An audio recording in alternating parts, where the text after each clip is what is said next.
시청자 여러분 안녕하십니까? 프레스룸 라이브입니다. 오늘 새벽 미국 정부가 한국산 자동차에 대해서 15%로 관세를 인하하고 그 기준 시점을 11월 1일로 소급 적용하기로 했습니다.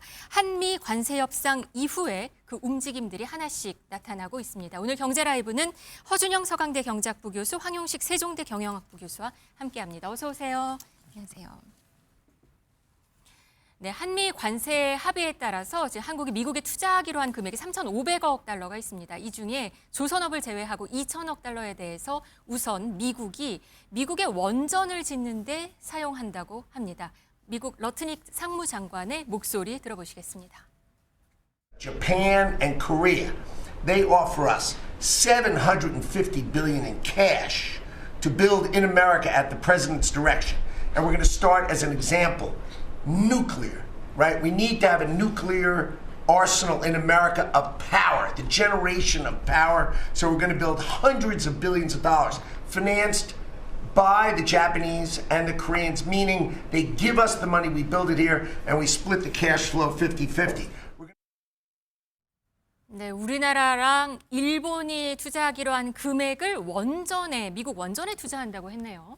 아무래도 이게 미국이 지금 원전 그 전기 생산량을 보니까 네. 시간당 전기 생산량이 2010년대 중국이 역전이 됐어요. 아, 그전엔 미국이 훨씬 많았거든요. 네. 그래서 지금은 시간당 전력 생산량이 중국이 미국의 2배가 넘습니다. 그러니까 그만큼 미국이 전력 생산을 못하고 있는 못하고 건가요? 있고요. 네. 그리고 그거에 이제 트럼프 대통령의 논리 중에 하나는 AI 같은 거 하려면 전력이 엄청 필요한데 네. 이 바이든 행정부에서 이거 다 태양광이나 풍력 이렇게 친환경 에너지로 돌려놓고 여기다만 보조금 줘갖고 네. 우리가 경쟁력이 떨어진다. 결국 원전 돌아가야 된다. 이 얘기하고 있는 것 같습니다.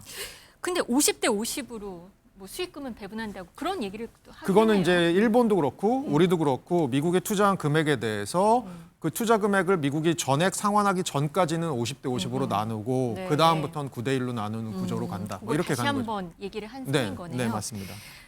그 최근 미국 에너지부 보니까 뭐 소형 원전이죠. SMR에 대해서도 뭐 선정한 그 내용을 발표하기도 했었고요. 트럼프 대통령은 계속해서 원전 르네상스 얘기를 했잖아요. 네. 미국에서 원전을 짓는데 뭔가 속도를 내는 듯한 모습입니다. 그렇죠. 그러니까 아까 교수님께서 말씀하신 대로 이제 최근에 들어서 이런 원전을 이제 하나의 에너지원, 그러니까 이제 그 AI 시대와 더불어서 이제 데이터 센터를 짓는 데 있어서 원전 수급량에 있어서 좀 많이 한계가 있다는 인식에서 이제 최근에 대두가 되고 있는 아까 얘기하신 SMR 그런 것들을 이제 기존의 이제 원전 그 사이트에서 이제 다시 재건해서 만드는 방식으로 되는 겁니다. 그래서 네. 이제 폐쇄됐던 원전을 좀 재활용하는 그런 방식으로 돼서 아마 지금 몇 개 이제 이 지역이 있습니다. 그래서 펜실베니아 같은 경우도 이제 과거에 이따 뭐 우리가 얘기하겠지만 이제 79년도인가 이제 원전 사고가 났었어요. 그러한 어떤 상징적인 데를 다시 좀 부활하겠다라는 어떤 그런 트럼프 행정부의 의지가 느껴지고요.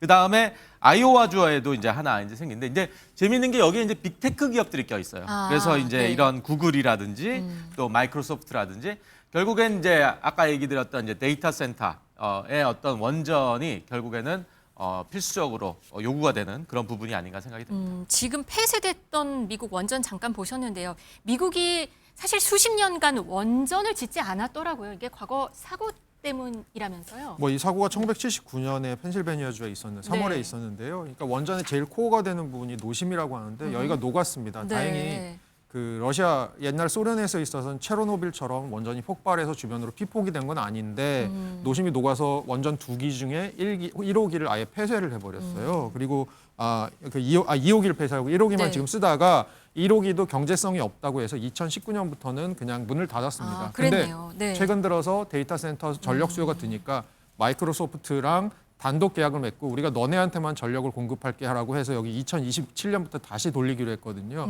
이런 식의 원전 소요들이 지금 교수님께서 말씀해 주신 대로 뭐 펜실베니아주, 테네시주, 그리고 뭐 미시간주 아무래도 수요처 근처에 있는 주들에 지금 또 원전이 들어가고 있는 그런 상황인 것 같습니다. 네, 이렇게 되면 우리나라는 지금 미국 원전에 투입되는 돈, 그러니까 투자를 하게 되는 거잖아요. 그러면 이걸 좀 잘 이용을 해야 될 것 같다 이런 얘기도 들려요. 사실 미국이 원전 설계 기술은 보유하고 있지만 오랫동안 안 지었기 때문에 시공 능력 이런 건 좀 부족하죠? 네, 맞습니다. 그 말씀하신 게 되게 중요한데요. 우리가 미국에 투자를 하는데 사실 그게 미국이 자기들이 결정해서 투자를 하는 과정에서 우리가 그나마 이미 투자금은 확정이 된 상태에서 조금 얻을 게 있는 게 무엇일까? 그러면 우리 기업들이 실제로 가서 거기로부터 투자로부터 나오는 수익을 또 추가적으로 갖고 올 수 있는 부분이 있거든요. 네. 그런 부분에서 지금 앵커께서 말씀해 주신 것처럼 우리나라 기업들이 가진 원전 설계 기술이라던가 여러 가지 기술들을 아마 그래서 뭐 현대건설 같은 데랑 지금 같이 하겠다라는 얘기들도 나오고 있는 네. 얘기가 있거든요. 그런 측면에서 아마 관련 논의가 있을 것으로 보입니다.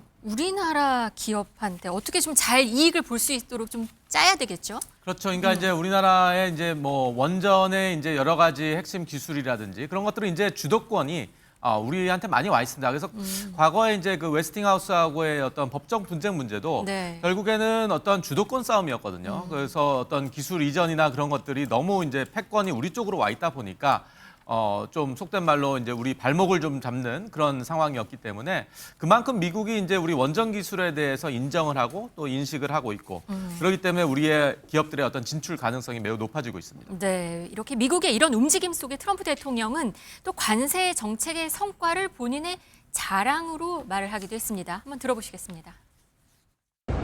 I won't use the names. I won't mention Japan. I refuse to mention South Korea. I will not mention names. But they were ripping us off like nobody's ever been ripped off before and taking horrible advantage of your country. 한국과 일본 아예 그냥 한국을 이름을 댔네요. 그런데 동맹국 얘기를 했는데 뭐 한국과 일본 뭐 돈을 뜯어냈다고 그래도 지금 우리가 이렇게 투자를 하는데 이건 좀 너무한 거 아닌가 싶기도 해요. 근데 본인의 정치적인 네. 뭐 또 영달을 위해서는 뭐 동맹국이건 뭐건 오히려 트럼프 대통령은 동맹국한테 더한 분위기입니다. 그렇게 봤을 때는 내년에 중간 선거도 있고 요즘 들어서 트럼프 대통령의 지지율 계속해서 국내 지지율이 떨어지고 있다는 얘기가 나오고 있다 보니까 아무래도 이 지지율 관리용으로 또 이런 국내 정치용으로 얼마든지 쓸 가능성이 있을 것 같습니다. 네, 이 와중에 트럼프 대통령은 또 신생아에게 $1,000씩 주는 트럼프 계좌를 개설한다는 소식이 들어왔습니다. 아메리칸 드림이다라고 얘기를 하면서 아이들 종잣돈을 마련해 주겠다라고 했는데요. 아메리칸 드림, 사실 이 아메리칸 드림은 옛날에 이민자 정책 뭐 이런 거 아니었나 좀 바뀌나 보네요. 이것도. 그러니까 아무래도 자산을 형성해 주겠다라는 거고요. 아이가 태어나면 $1,000를 정부에서 계좌에다 넣어준다. 그리고 이것을 미국 S&P 500을 추종하는 지수 같은 데다가 인덱스를 추종하는 펀드에다 투자해서 돈이 불어나게 해준다. 네. 그리고 중요한 부분은 부모, 친척, 그리고 부모의 고용주까지 1년에 $5,000씩은 여기다가 더 넣어줄 수 있게 해준다. 그럼 1년에 맥스로 들어갈 수 있는 건 $6,000고요. 이거를 네. 18세에 찾을 수 있는데 그럼 18년 동안 $6,000가 들어가니까 대충 우리나라 돈으로 한 1억 한 5천만 원 정도의 돈을 아이가 18세 때 들고 나올 수 있게 해준다. 근데 여기에 킬링 포인트가 있습니다. 뭔가요? 해당자가 네. 올해부터 2028년까지 태어난 아이들입니다. 2025년부터 태어난 아이들. 2025년부터 2028년. 까지. 그때 뭐가 일어나죠? 트럼프의 임기가 끝납니다. 그렇네요. 본인 임기 중에 태어난 아이들한테 해주겠다라는 얘기고요. 그런 식으로 지금 자산 형성을 돕겠다라는 이게 이제 얼마 전에 나왔던 그 OBBBA 법안이라고 있죠. One Big Beautiful Bill Act 안에 들어가 있는 트럼프의 정책입니다. 트럼프 정책도 재밌는 것도 이렇게 있네요. 그런데 이게 세계 10대 부호인 컴퓨터 제조업체 델이라는 데가 있는데요. 여기 창업자가 돈을 기부하고 이 돈이 여기에 또 쌈짓돈 뭐 하여튼 머니가 되나 봐요. 지금 보니까. 네, 그래서 아마 그 시청자들께서 기억하시겠지만 이제 그 PC 시대의 어떤 르네상스를 주도했던 기업이죠. 델 컴퓨터라고 아마 아실 겁니다. 그 마이클 델과 그 다음에 그 부부 수잔이 앉아 이런 어떤 그 재단이 있어요. 그래서 미국의 어떤 청년들, 특히 이제 이번 경우 같은 경우는 이제 트럼프 어카운트 계좌에다가 이제 10세 이하 아동 2,500만 명에게 투자 자금 한 $250씩 제공하는 데 쓰이는 겁니다.